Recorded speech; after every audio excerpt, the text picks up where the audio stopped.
One of the most important parts of a relationship is communication, and most people have no idea how to do this properly.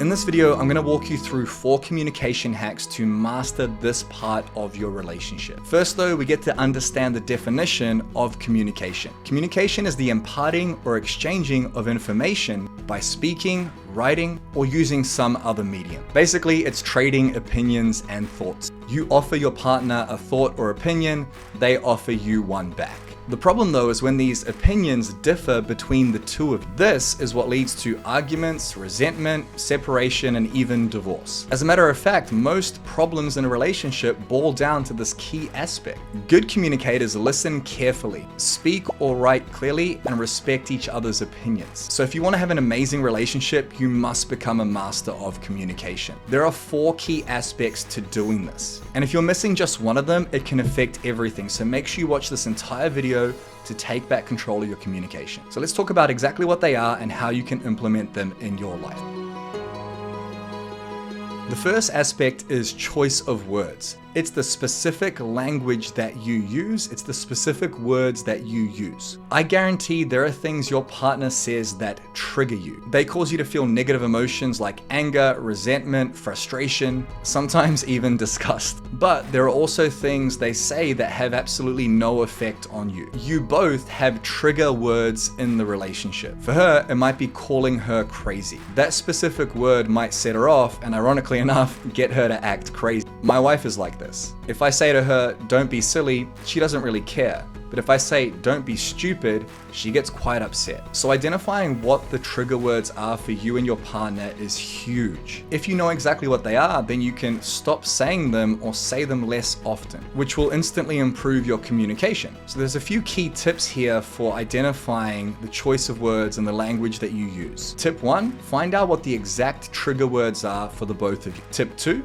do not ever call each other names or swear at each other. I say fuck in every second sentence in my regular life, but I will never call my wife Rosie a fucking idiot. 3, do not put each other down or attack each other with your language. If you are using language that does this, stop immediately. That's called bullying, and it's not okay in any instance. Try to look at each other's strengths instead of weaknesses, and use language that lifts your partner up. Tell them you appreciate them, that you're proud of them, that you understand them, and that you love them, and try to focus on the positives instead of the negatives. If you simply change your choice of words and the language you use, that is so important, and that will improve your communication. But if you don't control the second aspect, then this can come crumbling down. Even the right words can cause problems if you don't fix this. Hey, one of the biggest communication problems is not being subscribed to this channel. All jokes aside, hit the subscribe button down below and the bell icon. You'll get notified when we release videos on how to improve your relationships.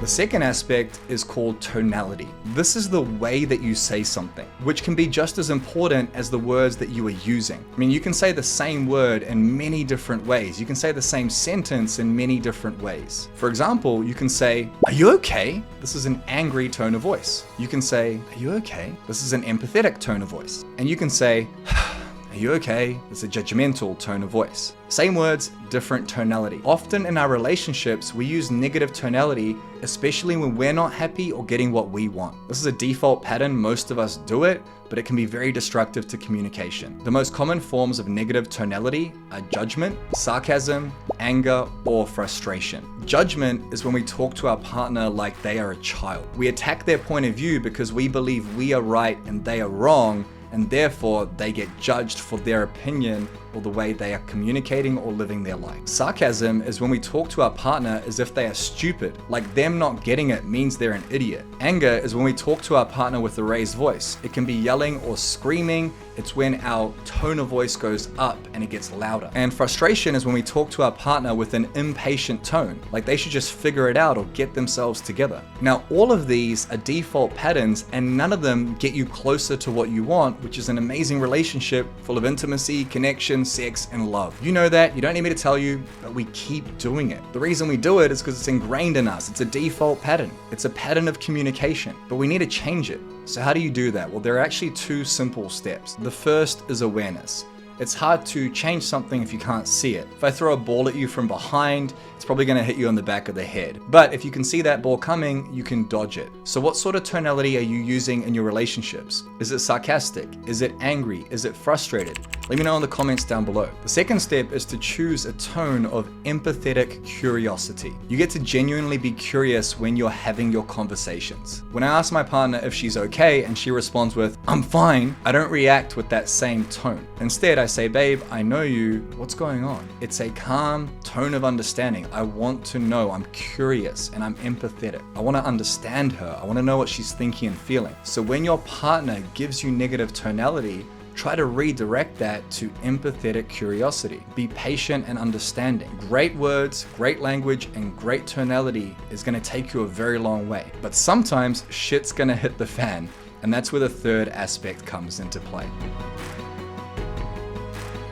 And this is called resolving things early. Sometimes you or your partner are going to use triggering words or triggering tonality. You're not robots, it's going to happen. When this happens, you can almost guarantee there is going to be a disagreement or argument of some sort. And then one of three things will happen. One, you will yell at each other and leave feeling frustrated, angry, and like neither of you are understood. Two, you'll bottle things up and leave it unresolved. You might go to bed without fixing it. You might think about it all day and night. You might get the silent treatment. Often we just sweep things under the rug and we don't grow from them. Well, the third option is you deal with it in the moment or as quickly as possible. And that's the only way to move forward in a relationship. It's normal to have arguments. It's normal to have disagreements. What's not normal is to have the same problems coming up over and over again. You get to resolve these things because every argument and every disagreement, every breakdown of a communication is an opportunity to learn and grow together as a couple. For example, sometimes I'll be in a hurry and I'll go downstairs. My wife will ask me something and my response will be, "I'll do it later." I'll respond in a frustrated tone. I don't mean to. So when I go back upstairs, I realize what I did. I'll head back down and say, "I'm sorry for speaking to you that way. I didn't mean to do it." That's enough. Or if I'm not aware, she'll pull me up and say, "I know you didn't mean to do it, but the way you spoke to me wasn't okay." In which case I'll say, "Shit, I'm sorry," I'll apologize, and we'll move forward and grow together. This is an example of resolving things right away so they don't build up and cause more damage later. So if you have a problem in your communication or relationship, resolve it right away. Whether it's using the wrong language, using a shitty tone, or a full-blown argument, don't sweep it under the rug. Try and fix it, learn from it, and grow together from that experience. The faster you deal with it, the better it is for everyone. A few quick tips on how to do this. First, ask yourself, what can I take responsibility for? Address this, share it with your partner. You don't have to always apologize. Often just taking responsibility is enough. And then figure out how you can use that moment or conversation to grow and learn from each other. Also, never go to bed angry. Don't let things build up. Deal with them as fast as possible. Maximum an hour, ideally a few minutes, because the longer you leave it, the worse it will get. This is super powerful, but the final hack is probably the most important.